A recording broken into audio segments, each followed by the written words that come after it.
Yo, hey, this shit easy, nigga. Hey, all I'm talking about, nigga, I'm still out here trying to get it. Contender Regime Boxing, checking back in with y'all, man. What's good? Hope y'all doing well out there, man. It's a beautiful Friday evening out here in Dallas, Texas. You dig what I'm saying? Hope y'all having a wonderful one. Great Cinco de Mayo if you celebrate. You know what I'm saying? Turn up, enjoy yourself. But boxing has been very eventful so far in 2023, and we've gotten some really good fights, some matchups that we've been wanting to see over the last few years, some highly demanded fights. We have fights scheduled that we have been clamoring for, fights that, dream fights like Naoya Inoue versus Stephen Fulton. You know what I'm saying? Shit like that. It's been very eventful this year so far, and I hope it only continues to get better. But one of the fights that I guess we should say the fight, which is Errol the True Spence Jr. versus Terence Bud Crawford, that's the one that's been eluding us. That's the one that has seemingly got away. But I want to talk about, as you see in the title, one thing that we do know for sure with all of the uncertainty surrounding that fight. One thing that we do know for sure. Errol the True Spence Jr. only wants that one fight. Yeah, there's things that he can do in the future, moving up to 154. There's even guys that he could fight at 147, which is all the more indication and confirmation that this man is hell-bent, dead set on one fight, one fighter, one accomplishment. Number one, that's to become the undisputed champion at 147. I know to a lot of y'all boxing fans, belts all of a sudden don't matter no more. Depending on who you're talking about. You know what I'm saying? Belts don't matter. Devin Haney's the undisputed champion. Belts don't matter. To Errol Spence, they do. So, this man has been on a mission to become undisputed. The first undisputed champion in the four-belt era at welterweight. And more confirmation of that is he hasn't fought since April 22nd of 2022. Which was a unification match for a third belt versus Jordanis Ugas, who was coming off of a Manny Pacquiao victory.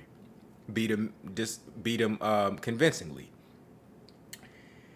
And Errol Spence, like he said in that post-fight interview, y'all know what fight I want. I want Terence Crawford next. He didn't leave nothing up for speculation. He said that man's name. And yeah, I saw Terence Crawford's reaction to that as he was watching the fight at the crib. I saw the look on his face too. That shit was direct. Wasn't no subliminal messages. He said, y'all know the fight that I want next. I want Terence Crawford next. And then he furthermore elaborated on that. He said, I told y'all what I was going to do. I was going to get all these belts and I was going to come over there and take his shit too. More confirmation of that is of Errol Spence only wanting that one fight and him being serious about this shit. This is how I know Errol Spence serious about whooping Terence Crawford ass. This is how I know. Now, whether or not he gonna whoop his ass, that's yet to be seen. That's why the fight gotta happen.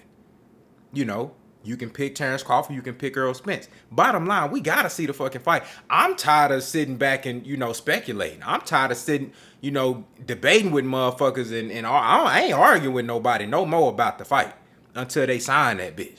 You feel me? Until they got a signature and it's a press conference. Until I see them boys on stage on one side and on the other side and they talking about, they got Brian Custer up there asking them questions about, what they think of. Until I see that shit, ain't nothing official. You feel me? But how I know Errol Spence really wants Terence Crawford bad? Think about it, man. Errol Spence is a big name in the sport. He might not be, Mike Tyson big, but he's a big name in the sport in today's climate. Big name, got a solid fan base, solid following, got a core system and support system, and he has a location that he can fight at and draw in 45 to 50,000 people on any given night. You know, he's shown that he can consistently do 300,000 plus pay-per-view buys, fighting guys that don't really got star power like that. You know what I'm saying? So he has all of these things working for him. Big name in the sport. He can fight anybody, bro. He can fight Keith Thurman right now. He could have had the Keith Thurman fight 3 months out from the Yordenis Ugas fight. He can still double back and fight Manny Pacquiao. He can move up to 154 and fight Jermell Charlo for Undisputed right now. He can move up. He could have fought before Sebastian Fundora got his ass whooped. He could have went up there and fought Sebastian Fundora. Errol Spence could go up and do a catchweight with Canelo Alvarez right now. He can fight Jerron Boots Ennis. He could have had the Imantas Stanionis fight. He could fight in Texas fellow Texan Virgil Ortiz. Errol Spence has so many options on the table, bro. It's ridiculous.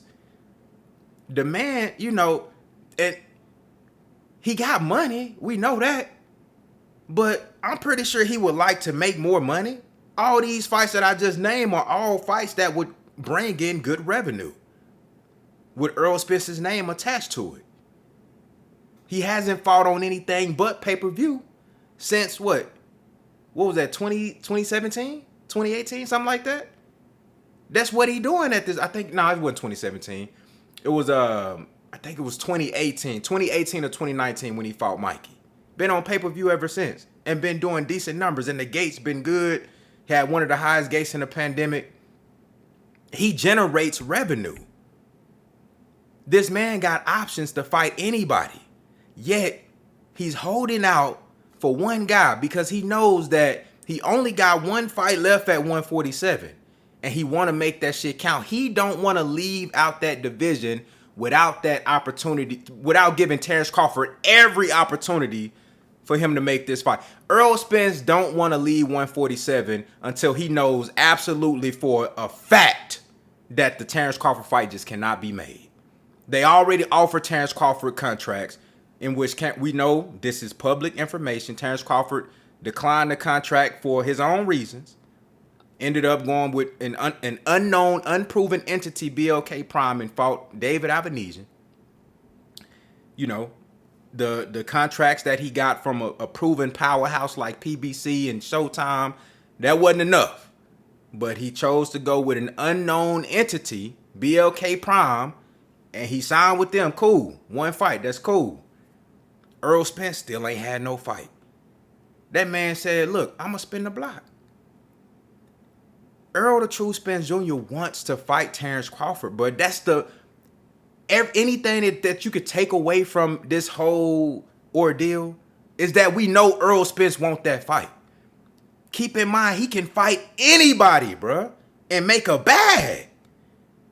Yet, he's saying, I'm a hold out because I don't want to make no other moves. I don't want to go to 154 and get comfortable and get acclimated to the division. Then I got to come back down to 147 because I want to be undisputed. Me personally, I'm like, at this point, fuck it, bro. Don't sacrifice yourself.